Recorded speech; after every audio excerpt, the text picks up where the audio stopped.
सरकारचं खाली करायचे काय? या फसवणूक सरकारचे करायचे काय? 2-3 दिवस अंधारात राहतो. प्रत्येक वेळेस ते 3 दिवस त्या केबल दुरुस्तीसाठी घालतात. बाहेरच्या स्टेटमध्ये पाहिलं की पण टावर टाकून जरी केबल वर न घेतलं तरी कायमची अडचण जाईल, पण या साध्या गोष्टीचा देखील विचार करत नाही.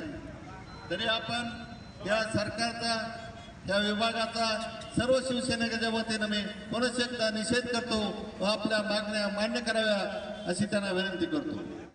म्हणजे ज्यावेळेस काम करत असते, ज्यावेळेस स्वयंपाक करत असतो, ज्यावेळेस ते शाळेत जायचे असते त्या टायमात मुलांना घालत जाऊ का? जे आपला दूध उत्पादक शेतकरी आहे त्याला सकाळचं टाइम किती महत्वाचा आहे. तो सकाळी दूध काढतो, कडबाही करतो, जनावरांवर पाणी लागतंय, बोर चालू करतात, त्यावेळेला तुम्ही लाईट बंद करता. हे काय चाललंय? या सरकारला माझा युवा सेनेतर्फे शिवसेनेतर्फे इशारा आहे, लवकर सुधरा. जर शेतकऱ्याला तुम्ही असं वेठी धरत असाल, शेतकऱ्यांचं जगणं जर तुम्ही मुश्किल करत असाल तर शेतकरी तुमच्यावर नांगूर फिरल्याशिवाय राहणार नाही. ही आणि तुम्हाला सांगतो शिक्षणाचे दिवस चालू आहेत, विद्यार्थ्यांचे पेपर दिवस चालू आहेत. या ग्रामीण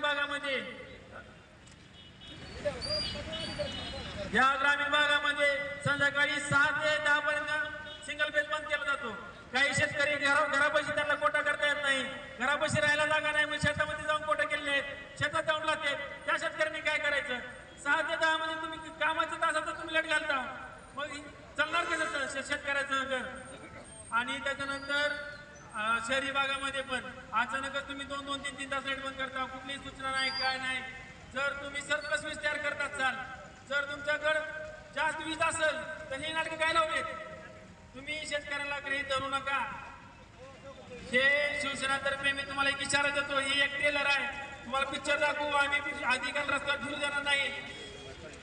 शिवसेना स्टाईल आम्ही आंदोलन करू आणि एवढंच बोलतो. मी 2 शब्द सांगतो. महावितरणला सूचना देण्यात येत आहे की 8 दिवसाच्या आत सर्व महावितरणचा वीज पुरवठा जर नाही सुरळीत केला तर यानंतर मोठ्या आंदोलनाच्या या ठिकाणी आम्ही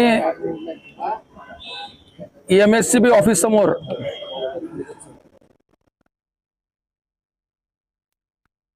केलेला आहे. या राज्यातील जे शेतकऱ्याला भूलथापा देऊन सरकार सत्तेवर आलं, त्या सरकारने सांगितलं होतं की आम्ही शेतकऱ्यांना दिवसा 12 तास लाईट देऊ, पण दिवसा 12 तास लाईट तर दिलीच नाही, परंतु रात्रीच्या वेळेमध्ये फक्त 5 ते 6 तास लाईट.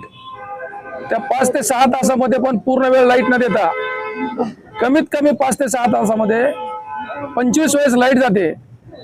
एका कामासाठी एक माणूस मोटरीजवळ थांबावा लागतो स्टार्टर बटन दाबण्यासाठी, आणि एक दारेवर थांबावा लागतो. आणि शेतकऱ्याला निवडणुकीपुरता शेतकरी राजा म्हणायचं आणि निवडणुकीचा निकाल झाल्यानंतर राजाच्या आविर्भावात स्वतः फिरायचं आणि त्या शेतकऱ्याची वाट लावून टाकायची, त्याला देशोधडीला लावून टाकायचं. रात्री 11:30 ते 5:30चा टायमिंग, जग सगळा देश झोपलेला असतो आणि त्यावेळेस त्या शेतकऱ्यानं अन्नदात्यानं कष्ट करण्यासाठी शेतात जायचं.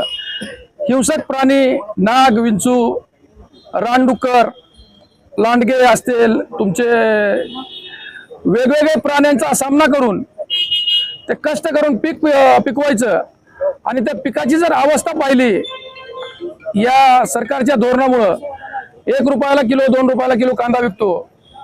लोकांनी टरबूज केलं, 4-5 रुपयाला किलो टरबूज जातंय. सोयाबीन 5,000च्या पुढे भाव गेला नाही.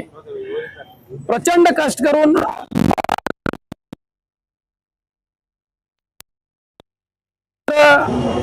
वैराची करून कष्ट करायचं आणि मातीमोल भावानं पीक विकायचं, याची या सरकारला दखल घ्यावी वाटत नाही.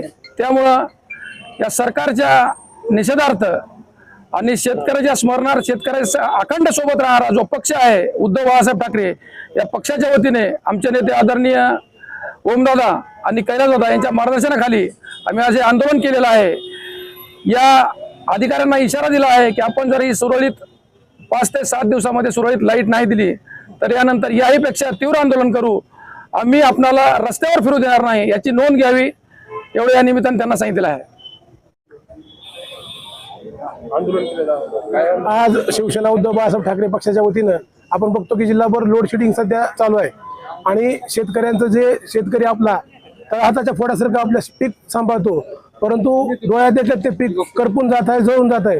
पाणी मुबलक असताना फक्त वीज नसल्यामुळं शेतकऱ्यानं जगवलेलं पीक अक्षरशः या उन्हामुळं, या उष्णतेमुळं करपून जात आहे. तर आम्ही या ठिकाणी आज MSEBच्या सर्व अधिकाऱ्याला आम्ही ताकीद दिलेली आहे. 8 दिवसामध्ये जर तुम्ही सुरळीत वीज पुरवठा नाही केला, आम्ही त्यामध्ये सांगितलंय की फडणवीस सरकार म्हणते की मी शेतकऱ्यासाठी सरकार काम करतंय, परंतु शेतकरी विरोधी काम करणार हे सरकार आहे. वर्षा बंगल्यावर लोड शेडिंग चालू करावी, तसेच मलबार हिलची लोड शेडिंग चालू करावी. म्हणजे शेतकरी राजा कसा जगत असेल, तर हातावर सांभाळलेलं पीक त्याच्या डोळ्यात देखत करपून जातं, त्यावेळेस त्याला काय यातना होत असतील हे त्या नेते मंडळीला कळेल. म्हणून आम्ही सांगितलं की वर्षा बंगल्याची लोड शेडिंग चालू करावी, मलबार हिलची लोड शेडिंग चालू करावी, जेणेकरून यांना कळेल की शेतकरी कसा जगत असेल, सर्वसामान्य लोक कसं जगत असतील. या ठिकाणी 8 दिवसामध्ये जर सुरळीत वीज पुरवठा नाही केला तर आम्ही MSEBच्या ऑफिसमधील कुठल्याही कर्मचाऱ्याला काम करू देणार नाहीत. अगोदर शेतकऱ्याला सुरळीत वीज पुरवठा द्या, अन्यथा तुमच्या खुर्च्या खाली करा.